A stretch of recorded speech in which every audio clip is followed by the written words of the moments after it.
Innal hamdalillah nahmaduhu wa nasta'inuhu wa nastaghfiruh wa na'udzu billahi min shururi anfusina wa sayyiati a'malina may yahdihillahu fala mudilla lahu wa may yudlilhu fala hadiya lahu wassalatu wassalamu ala rasulillah wa ala alihi wa ashabihi wa man tabi'a hudahu ila yaumil qiyamah, amma ba'd. Hadirin hadirat kaum muslimin dan muslimat yang dimuliakan oleh Allah Subhanahu wa taala. Assalamualaikum warahmatullahi wabarakatuh. Alhamdulillahirabbil alamin. Di malam Jumat ini, Jumat pertama di bulan Muharram, dan bulan Muharram termasuk bulan yang diistimewakan oleh Allah Subhanahu wa taala sebagaimana tercantum dalam surat At-Taubah ayat 36. Allah Subhanahu wa taala berfirman, minha arba'atun hurum, di antara 12 bulan yang Allah ciptakan ada 4 bulan yang diharamkan. Dzalikad dinul qayyim, itulah din yang lurus. Di dalam 4 bulan ini ada anjuran dari Allah Subhanahu wa taala, perintah untuk tidak menzalimi diri kita di dalamnya, dan ada penekanan. Artinya para hadirin, bulan ini bulan yang dijelaskan oleh Imam Ibnu Abbas radhiyallahu anhuma bahwasanya bulan 4 ini, yang 4 bulan yang disebutkan oleh Allah ini, bulan Dzulqa'dah, bulan Dzulhijjah, dan bulan Muharram. Salasah mutawaliyah, ada 3 bulan berturut-turut, dan 1 bulan yang namanya bulan Rajab terpisah. 4 bulan ini kita diharamkan untuk berbuat kezaliman.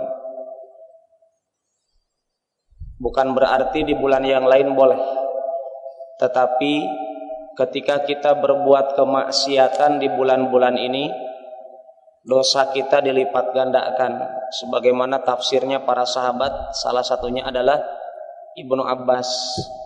Demikian juga artinya kita di bulan Muharram ini kesempatan emas untuk mendulang amalan sebanyak-banyaknya dengan memperbanyak amal saleh. Di bulan Muharram ini amalan saleh yang kita kerjakan juga akan dilipat gandakan. Jadi para jamaah yang dimuliakan dan dirahmati oleh Allah, ikhwan dan akhwat, duduknya kita di majelis ini ketika kita tahu ilmunya bahwasanya kita berada di bulan Muharram, maka duduknya kita sangat istimewa, karena dalam kajian kita berada di bulan Muharram ini, kita akan dilipat gandakan kajian kita, nilai pahalanya insyaallah ta'ala. Para hadirin dan hadirat, malam ini kita akan melanjutkan kajian dari kitab Tauhid alladzi huwa haqqullah 'alal 'abid, pembahasan tentang mengesahkan Allah, yang mana mengesahkan Allah ini hak Allah atas seluruh makhluknya. Kita masuk kepada bab yang baru, qaulul muallif rahimahullahu ta'ala, perkataan penulis, semoga Allah senantiasa merahmati beliau. Qaulillahi ta'ala, ay babu qaulillahi ta'ala, bab firman Allah ta'ala. Ini sebagaimana kita pahami di bab-bab sebelumnya, ketika penulis tidak menyebutkan judul tetapi langsung bab firman Allah, artinya ini apa? Ini masih berkaitan dengan ayat atau bab sebelumnya. Mari kita lihat, bagi yang membuka Al-Quran silakan dilihat surat An-Nahl ayat 83. Allah Subhanahu wa taala berfirman, ya'rifuna ni'matallahi thumma yunkirunaha wa aktsaruhumul kafirun. Ya'rifuna, orang-orang musyrik mereka mengetahui. Orang-orang musyrik di zaman Nabi Muhammad sallallahu alaihi wasallam mereka mengenal. Ya'rif, ma'rifah. Antum sering dengar ma'rifah, syariat, hakikat, ma'rifat. Nah ini, ya, kembalikan istilah kepada Allah dan Rasul. Karena kita orang yang muslim, maka kalimat ma'rifah, bukankah ini tingkatan tertinggi dalam suatu ajaran tasawuf? Maka orang yang mencapai tingkatan ma'rifat ini tidak mesti orang tersebut yang sudah mutar-mutar bertahun-tahun. Ya. Dalam ritual tertentu dalam ajaran tasawuf yang sesat, saya katakan, orang-orang tasawuf itu sampai tingkatan tertentu katanya mereka sudah tingkat ma'rifat. Ini Allah menyebutkan kata ma'rifat bukan kepada orang Islam. Artinya apa? Kata ma'rifat ini tidak mesti dimiliki oleh orang Islam level tertentu. Ya. Ma'rifat artinya di sini mengenal. Ya. Mengenal dengan cara yang benar. Siapa di sini? Di sini mengenalnya dengan cara yang tidak benar. Siapa? Ya'rifun. Mereka itu ma'rifat. Siapa di sini? Al-musyrikun. Coba dilihat tafsir Ibnu Katsir. Ya. Orang-orang musyrik yang menyembah berhala 360 berhala di sekitar Ka'bah, diturunkan ayat ini kepada mereka. Ya'rifuna ni'matallahi. Mereka itu ma'rifat, mereka itu mengenal, mengetahui. Tolong dipahami kata mengenal. Orang Indonesia mengatakan peribahasa apa, Pak? Tak kenal maka tak sayang. Pantasnya orang musyrik itu tatkala betul-betul mengenal, ya, nikmat Allah, mestinya mendapatkan cintanya Allah. Atau sebaliknya, mestinya mereka mencintai Allah dan mencintai apa yang Allah putuskan. Rumusnya orang mengenal sesuatu, kalau sesuatu yang kita kenal itu kebaikan, pastinya kita menanamkan dalam diri kita apa? Rasa cinta, rasa rindu, rasa ingin dekat, ya, dan rasa ingin mentaati seluruh apa yang diucapkan oleh yang kita kenal itu. Kenapa? Karena kita kenal dia baik. Beda halnya kalau yang kita kenal itu orang yang jelek atau sesuatu yang kita benci. Maka di sini ikhwan, Allah mengajarkan ayat ini pertama kali kepada siapa? Kepada orang-orang musyrik. Ayat ini turun menegur orang-orang musyrik. Orang musyrik kapan? Orang musyrik yang ada di zaman Nabi Muhammad. Ketika ayat ini turun kepada Rasulullah sebagai bentuk wahyu pertama kali kepada Rasulullah SAW. Ya. Untuk apa? Untuk kita ingatkan kepada orang Islam atau orang non-Islam saat ini yang musyrik. Saya katakan orang Islam ada tidak yang musyrik? Ada. Rasulullah SAW sudah menyebutkan dan kita telah menyebutkan dalilnya kemarin. Asyirku fi hadhil ummah akhaffu min dabibin naml. Rasulullah SAW mengatakan, kemusyrikan yang terjadi pada diri umat Islam ini lebih tersembunyi daripada bekas langkah seekor semut. Siapa para peneliti jejak langkah semut? Para hadirin di sini. Artinya apa? Tamthil, permisalan, realita dalam diri umat Islam akan adanya kemusyrikan yang sangat tidak kasat mata, tersembunyi. Bahkan Rasul mengatakan dengan apa? Kalimat akhafu, lebih khafif, khafi, lebih ringan, ya, min dabibin naml, daripada bekas langkahnya seekor semut.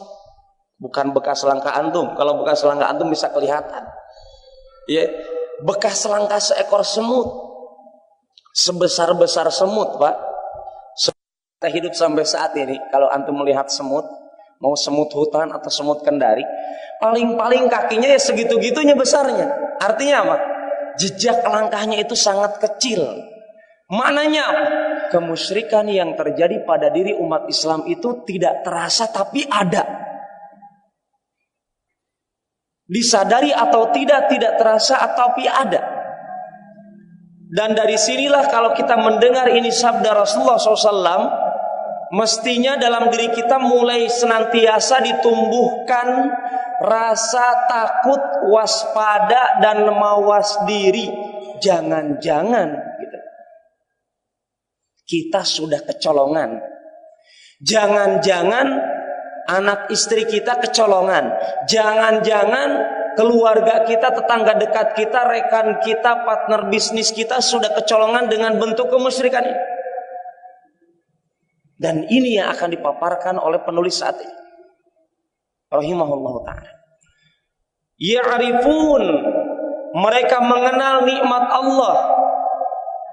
Kalau antum membuka tafsir Muyassar, tafsir kontemporer saat ini yang ditafsirkan oleh para ulama, bukan satu ahli tafsir, tapi kumpulan para ulama rahimahumullahu jami'an, mereka mengatakan nikmat Allah di sini apa?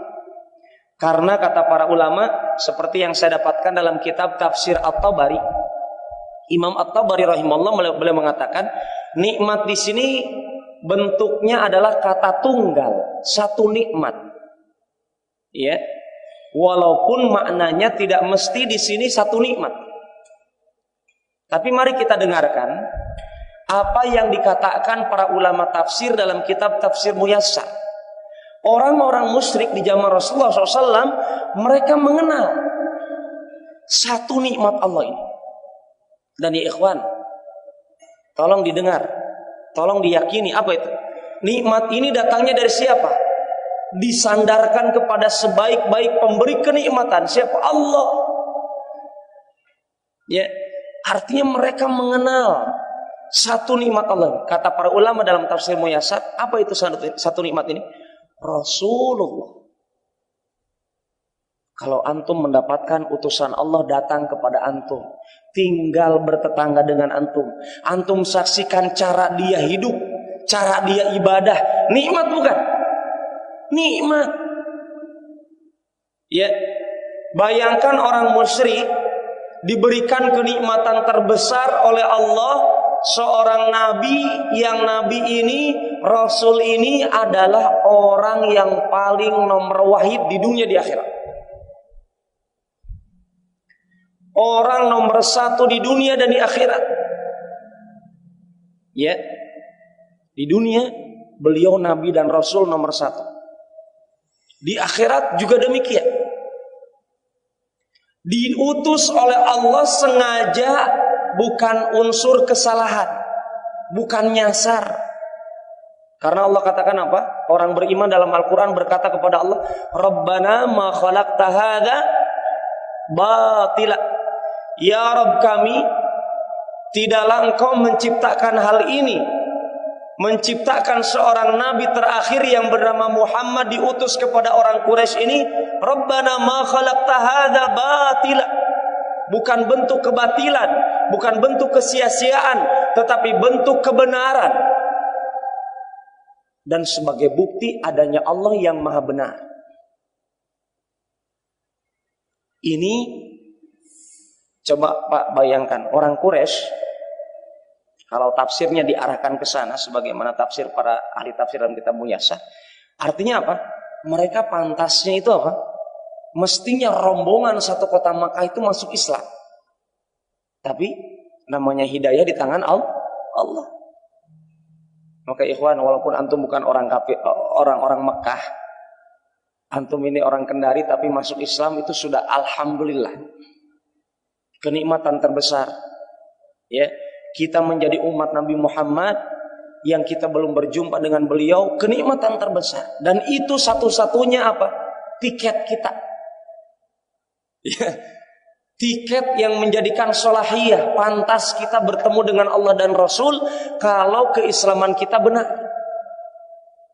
Satu-satunya tiket yang bisa menjadikan kita mendapatkan ridha Allah, surganya Allah, berjumpa dengan Rasulullah SAW adalah itu, keislaman kita, modal satu-satunya.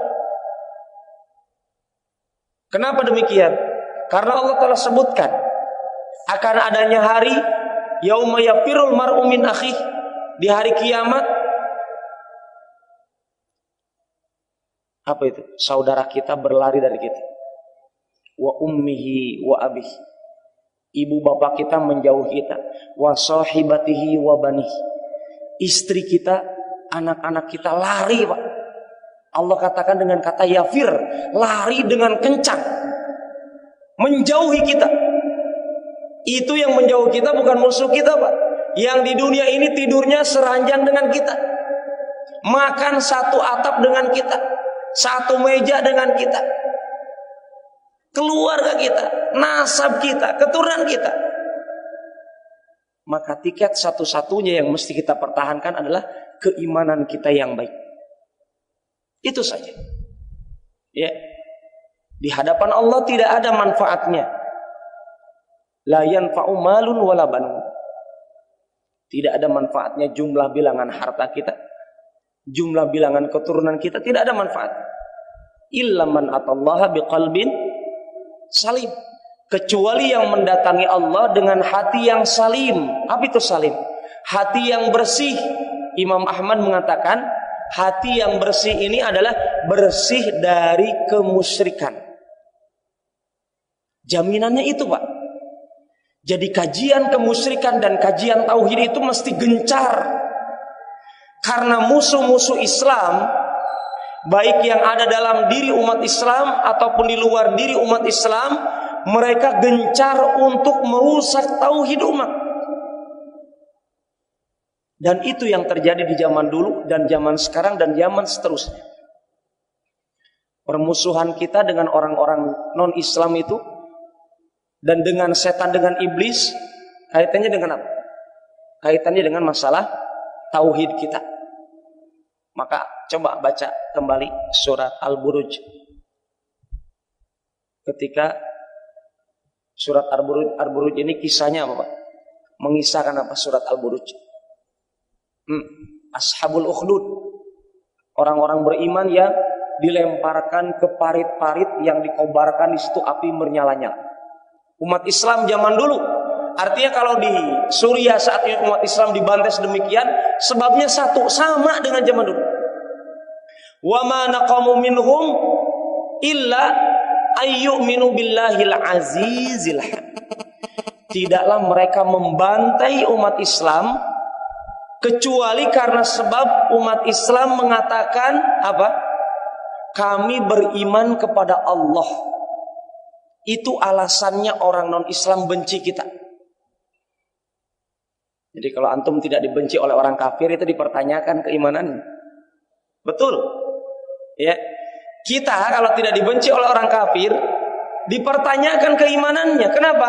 Karena Allah sudah menetapkan dari semenjak zaman Nabi Adam sampai nanti hari kiamat, permusuhan umat Islam sampai datangnya Dajjal sekalipun, apa, Pak?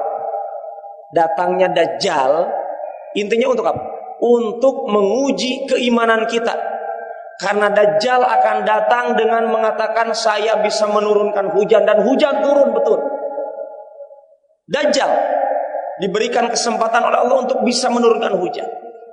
Dajjal diberikan kesempatan oleh Allah untuk menghidupkan yang mati dan mematikan yang hidup.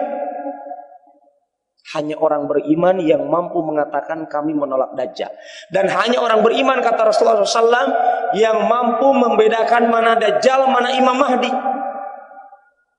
Kalau orang Syiah tidak bisa bedakan, ya, karena mereka kafir.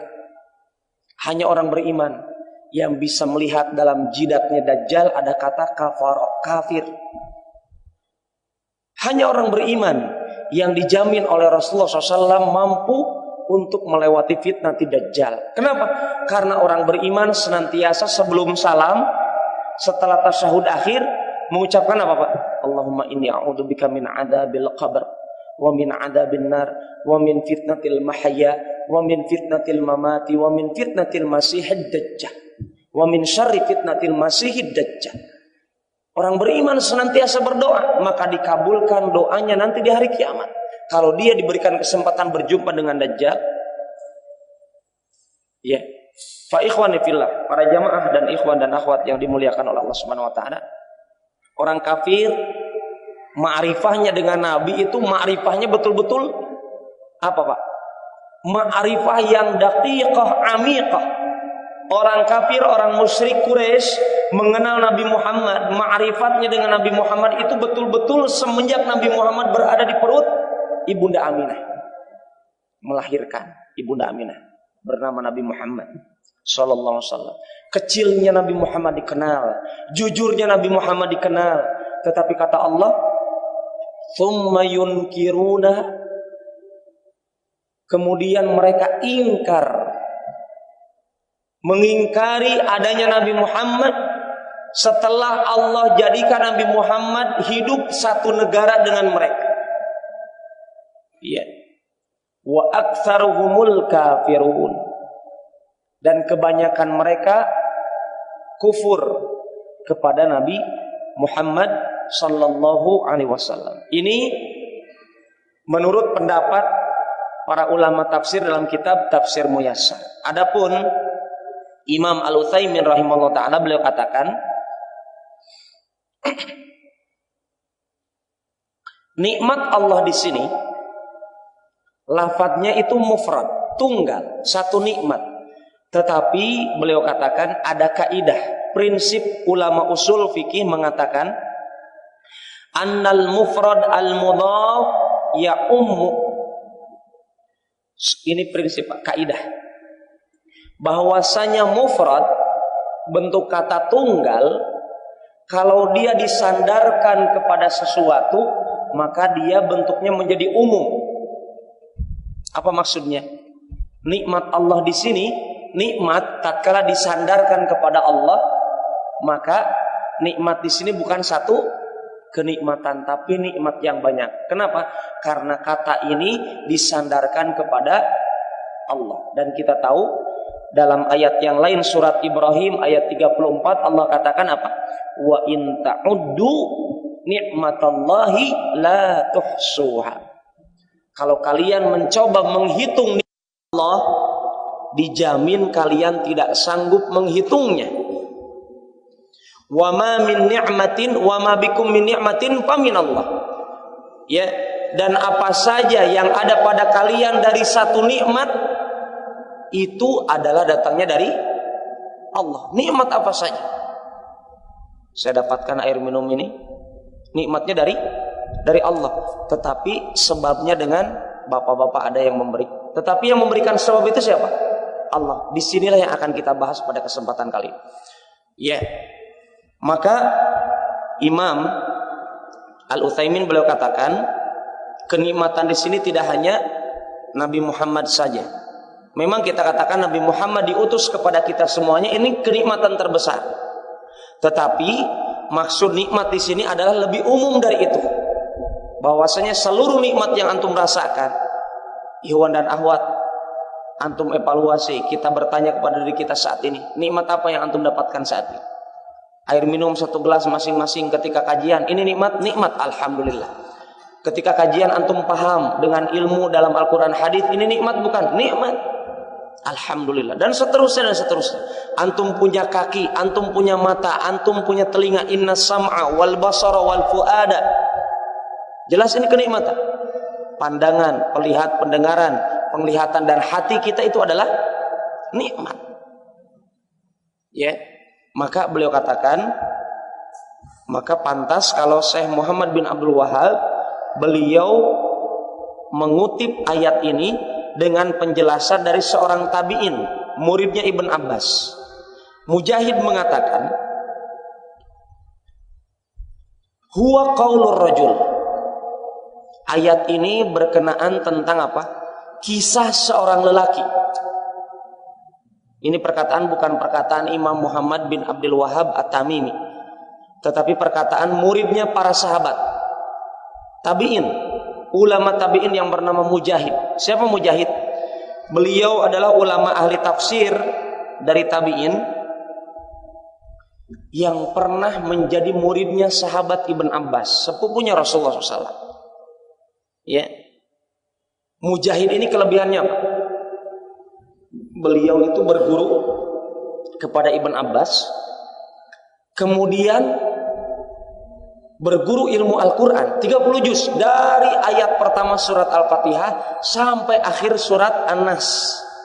Ayat demi ayat beliau jelaskan di hadapan gurunya sesuai dengan ilmu yang telah diserap oleh Mujahid dari Ibn Abbas. Artinya apa, Pak? Ini kekuatan ilmunya Mujahid. Imam Mujahid rahimahullah, beliau menyebutkan ayat pertama Al-Fatihah, kedua dan seterusnya sampai akhir surat Al-Quran. Setiap ayat beliau jelaskan di hadapan Ibn Abbas. Artinya kalau kita belum pernah, maka minimal kita mendapatkan seorang ulama bernama Mujahid. Beliau katakan, ayat ini dalam surat An-Nahl ini kisah tentang seorang lelaki yang mengatakan begini, ini adalah hartaku. Mari kita dengarkan penjelasannya. Ada orang yang mengenal nikmat Allah tapi dia kufur kepada nikmat Allah, ingkar kepada nikmat Allah. Bagaimana gambarannya Pak Ustaz? Maka Mujahid rahimahullah, beliau jelaskan, ini contohnya adalah seorang lelaki yang punya harta. Dia katakan, ini hartaku yang aku dapatkan dari warisan bapak-bapakku. Ini orang tersebut apa Pak? Kira-kira antum pernah nggak mengucapkan hal itu? Atau pernah nggak mendengar orang mengucapkan hal itu? Maka kalau pernah, maka hati-hati. Apa yang dimaksud Imam Mujahid dengan kalimat ini? Masing-masing kita mungkin pernah mengatakan, ini harta saya Pak Ustaz. Misalnya antum mengatakan apa? Subhanallah, motor antum baru Pak. Antum katakan apa? Ini motor saya Pak Ustaz, hasil gajian saya kemarin, baru naik gaji.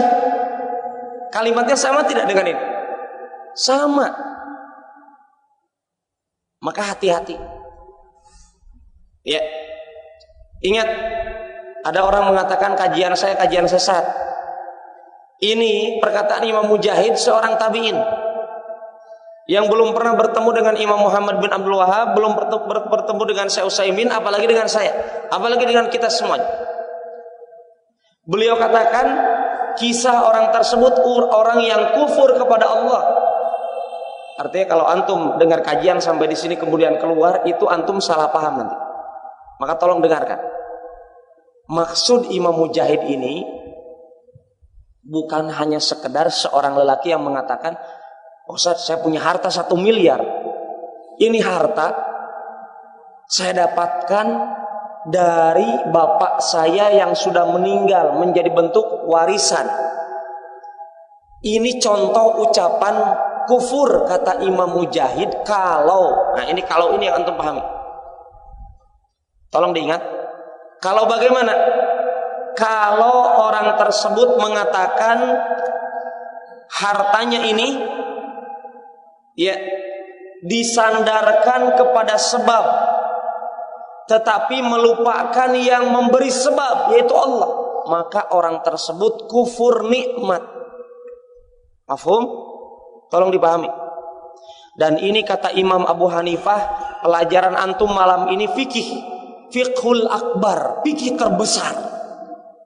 Kalau ibadah sholat yang kita kaji malam Senin, ibadah masalah air bersuci, itu fikih asgor, itu kecil, tapi itu fikih juga.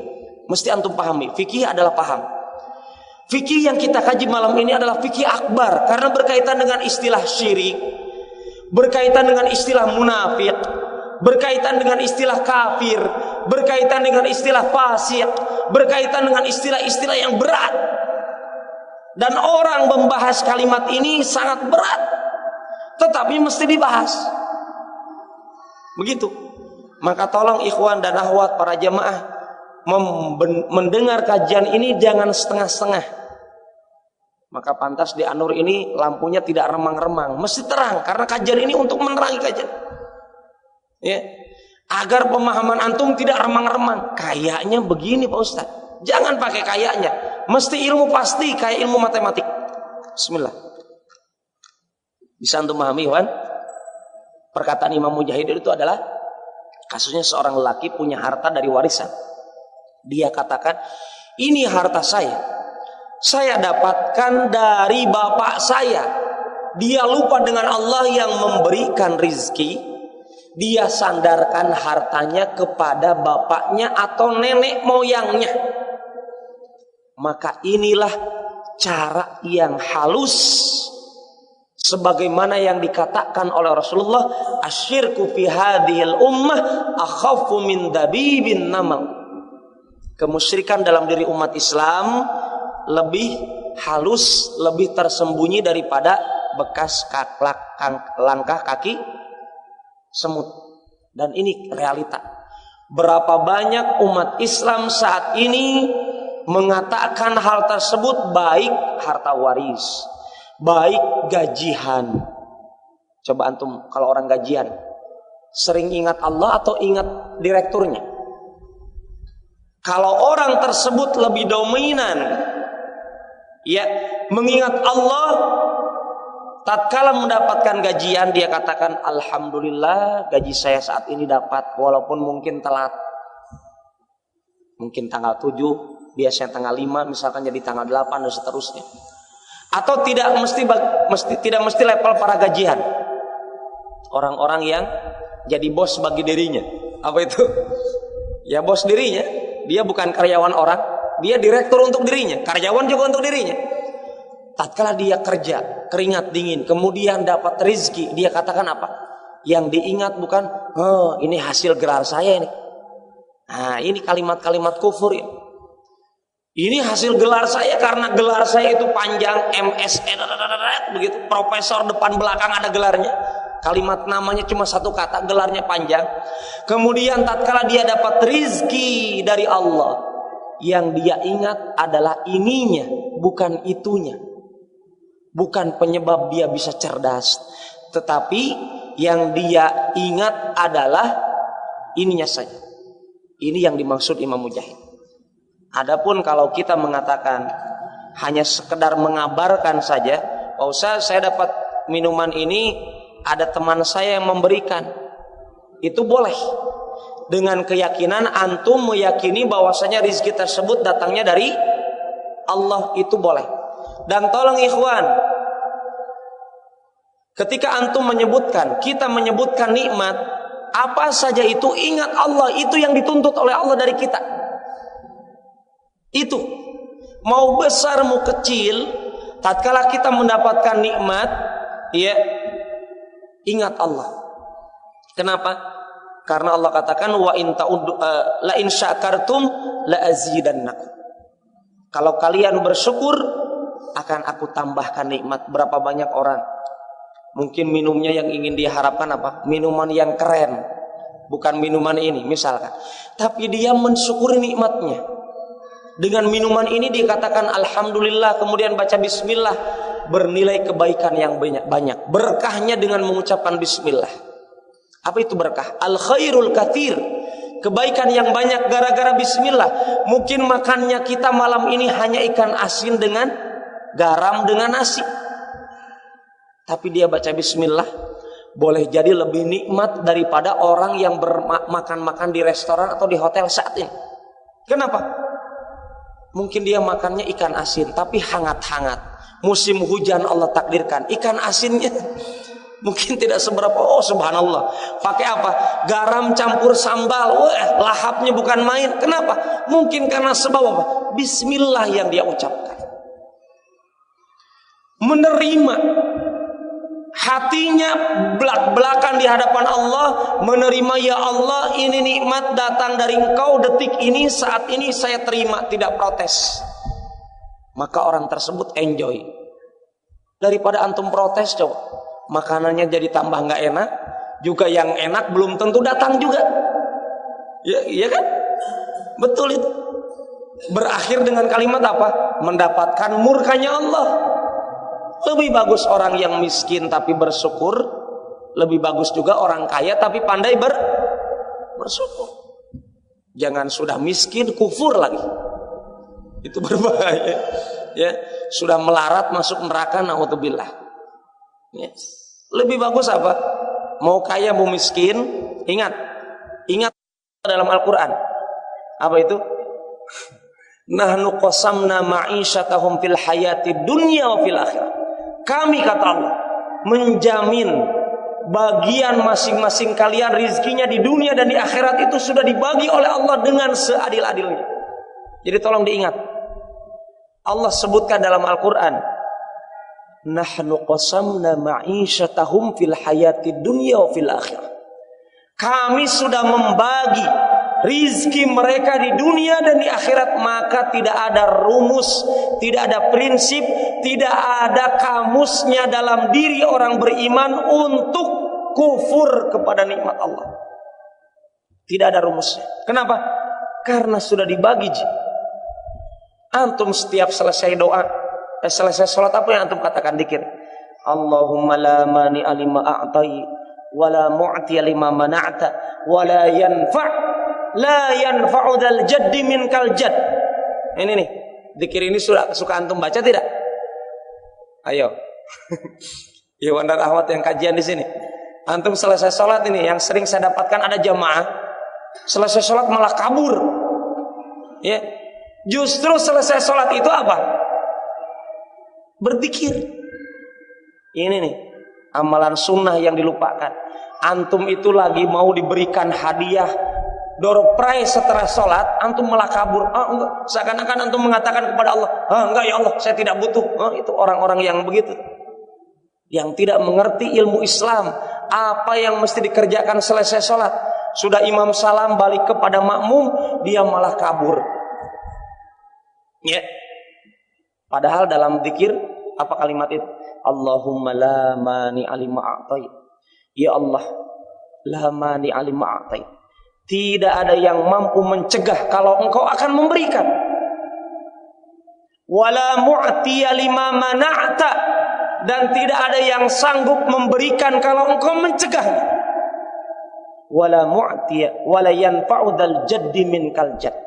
Tidak ada manfaatnya kesungguhan orang bersungguh-sungguh untuk menyesatkan orang kah, atau memberikan manfaat kepada orang kalau engkau tidak memberikan.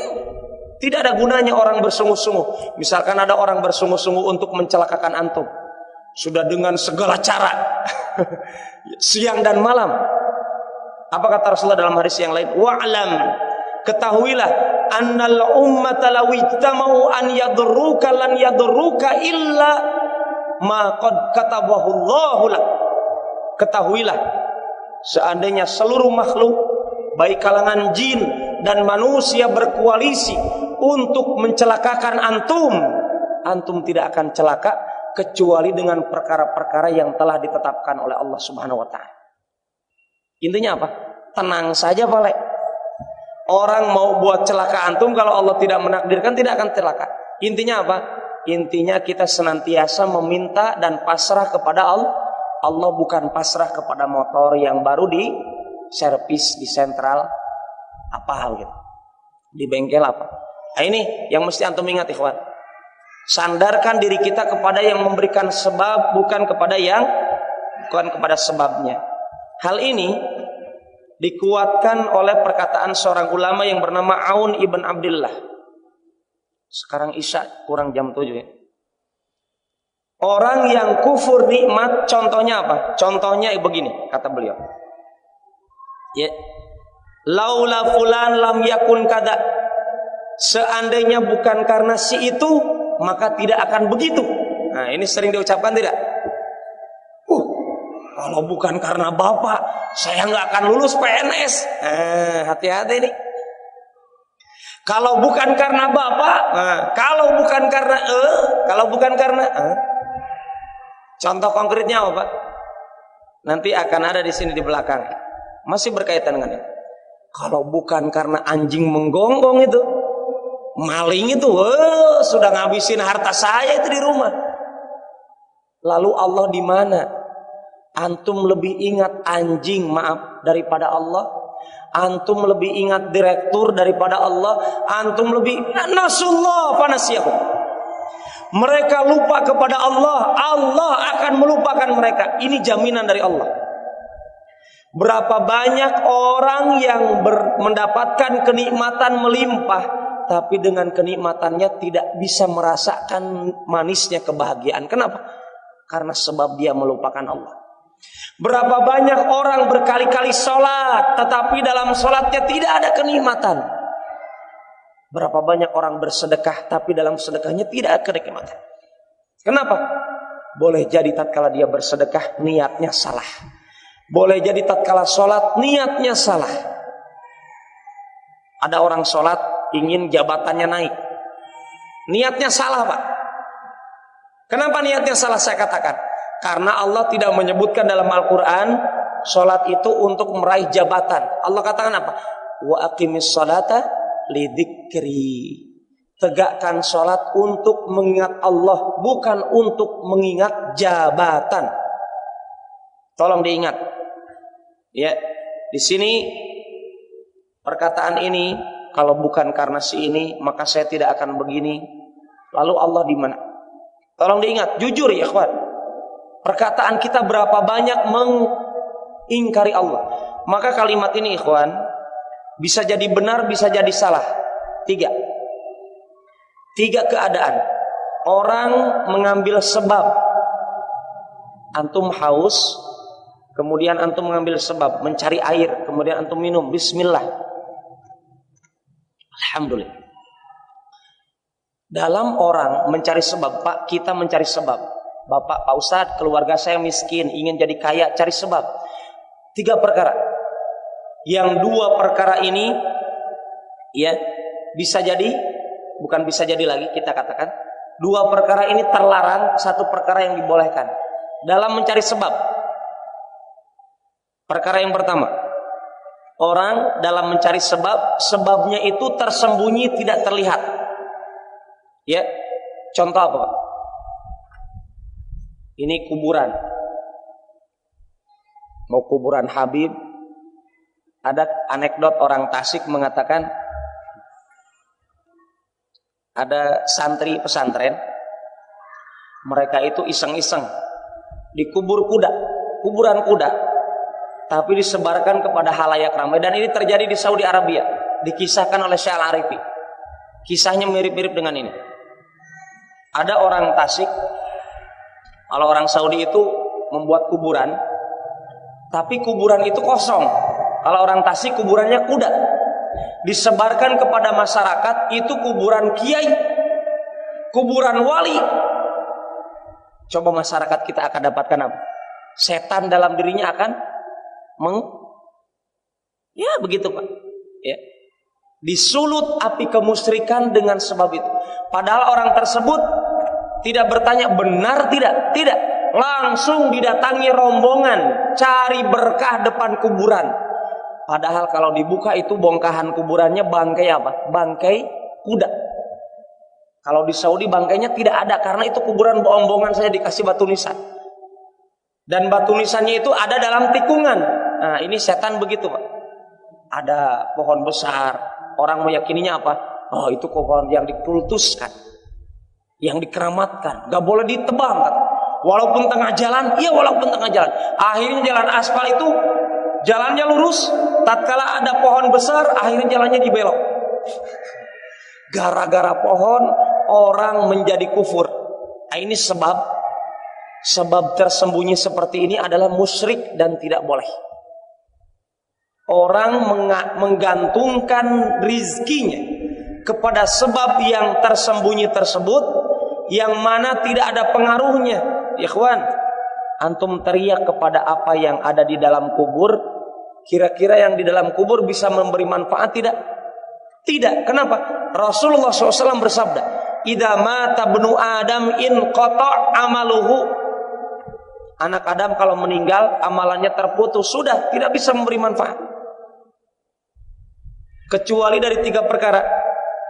Sedekah yang pernah dia sedekahkan waktu hidup, ilmu yang bermanfaat yang pernah dia ajarkan waktu hidup, anak soleh yang senantiasa mendoakannya tatkala anaknya masih hidup, dianya sudah meninggal, maka manfaat doa anak soleh tersebut masih kita dapatkan. Selain itu tidak ada. Walaupun para nabi dan rasul, Pak Ustaz, walaupun para nabi dan rasul, apalagi kiai, apalagi ustaz. Pak ikhwani fillah, ini yang pertama. Ini syirik akbar, menjadikan orang tersebut keluar dari koridor keislamannya. KTP-nya yang muslim tidak ada manfaatnya. Yang kedua, menyandarkan sebab kepada sesuatu yang terlihat. Kalau tadi yang tidak terlihat, kepada sesuatu yang terlihat, tetapi sesuatu tersebut tidak ada dalilnya dalam Al-Quran atau hadis, atau tidak teruji secara medis, maka itu termasuk syirik kecil. Contohnya apa, Pak? Contohnya orang pakai pulpen mau ujian nasional, itu pulpen disiram, dibaca-baca dulu sama ustadznya. Kemarin saya dapatkan di televisi berapa banyak santri anak-anak SD atau SMP pulpennya dikumpulkan untuk ujian nasional agar lulus, dibaca-baca, maka dia jadikan pulpen tersebut menjadi jimat. Ya, disandarkan kesuksesan hanya sebongkah pulpen ini yang kalau ditempeleng tidak akan nempeleng antum. Kalau pulpen tersebut dipatahkan juga tidak akan mematahkan tulang antum. Tapi itu pulpen kalau hilang, coba antum uji. Pulpen tersebut hilang, diganti dengan pulpen dengan merek lain. Waktu ujian akan dilaksanakan, anak tersebut akan mengatakan dalam hatinya, wah, putus asa, stres. Padahal pulpen yang ada di sakunya dengan pulpen yang lain sama saja, tintanya warna hitam. Tetapi kenapa berbeda? Di dalam keyakinan anak tersebut, kenapa berbeda? Karena dia akan mengatakan dengan tegas, itu pulpen beda Pak Ustaz, karena pulpen tersebut sudah dibaca-baca, yang ini belum dibaca-baca. Maka kalimat ini adalah kalimat syirik kecil, tatkala dia sandarkan kesuksesan kepada pulpennya, bukan kepada hafalan yang dia persiapkan tadi malam. Tolong diingat, ini syirik kecil. Ya. Kemudian yang ketiga yang boleh adalah kalau orang tersebut menyandarkan kepada sebab yang ada dalam Al-Quran atau hadis, atau sebab-sebab mujarrobat yang ada teruji secara medis. Contohnya apa, Pak? Contohnya dalam Al-Quran apa? Madu. Madu ada dalam Al-Quran sebagai obat. Al-Quran, Allah katakan dalam Al-Quran sebagai obat ada dengan dibaca. Bukan Al-Quran dipulas-pulas begini, Pak. Ada orang sakit perut, Al-Quran 30 juz begini, ini cara yang tidak benar. Al-Quran jadi obat bagaimana caranya? Dibaca. Setelah antum membaca Al-Quran, antum tutup Al-Qurannya, kemudian mengatakan kepada Allah, ya Allah, kalau saya membaca Al-Quran ini ikhlas karena Engkau, ya Allah, jadikan bacaan Al-Quran ini menjadi sebab perut saya sembuh. Boleh tidak? Boleh. Itu namanya tawasul yang diperbolehkan. Atau dalam hadis, misalkan antum dapat oleh jamaah haji air zam-zam, ma'u zam-zam lima syuribalah, air zam-zam sesuai dengan yang diniatkan, maka caranya mesti diminum. Bismillah. Misalkan ini air zam-zam, diminum. Bukan air zam-zam masukin botol kemudian dipulas-pulas di ini, ataupun disiram-siram ke tembok, bukan. Dengan cara diminum. Kenapa? Rasulullah mengatakan lima syuribalah, sesuai dengan apa yang dia niatkan tatkala meminumnya. Maka tolong caranya pun mesti sesuai dengan caranya Rasulullah Sallallahu Alaihi Wasallam. Atau mujarobat, teruji secara medis apa? Obat-obatan. Tetapi dengan keyakinan ini hanya sebab. Adapun yang memberikan sebab adalah Allah. Saya tutup ikhwan dengan hadis. Apa itu? Hadis yang disahihkan menurut syarat Imam Muslim. Laisas sanatu an la tumtir. Bukanlah kemarau itu kalau tidak turun hujan. Tolong dipahami. Paceklik itu bukan karena tidak turun hujan. Walakinas sanatu antum taru wa tumtaru wa la tunbatul ardu. Tetapi kemarau itu adalah kalau hujan terus turun, tetapi tumbuh-tumbuhan tidak tumbuh di muka bumi ini. Apa maksudnya? Jangan pernah menyandarkan kepada sebab, lupa kepada yang memberikan sebab. Kenapa? Karena boleh jadi Allah takdirkan hujan turun, tetapi tumbuh-tumbuhan tidak tumbuh. Padahal secara akal kalau hujan turun pastinya tumbuhan tumbuh. Tetapi kenapa ini? Agar orang ingat bahwasanya boleh jadi ada sebab-sebab tertentu secara akal kayaknya bisa aja. Tapi kenapa tidak terjadi? Lah kalau Allah tidak takdirkan. Intinya apa? Kembalikan kepada Allah. Adapun sebab boleh jadi antum minum obat. Menurut saya itu obat bisa sembuh, tapi kok nggak sembuh-sembuh? Karena Allah tidak memberikan kesembuhan dengan sebab itu. Cari sebab yang lain. Dengan ingat kepada Allah yang memberikan sebab kesembuhan. Wallahu ta'ala alam shawab. Semoga bermanfaat. Aku qouli hada. Subhanakallahumma rabbana bihamdik asyhadu an la ilaha illa anta astaghfiruka wa atubu ilaik. Assalamualaikum warahmatullahi wabarakatuh. Ini ada buku atau selebaran tentang buku dari MUI yang bisa mungkin antum manfaatkan, tentang buku terbitan MUI Pusat tentang sesatnya akidah Syiah.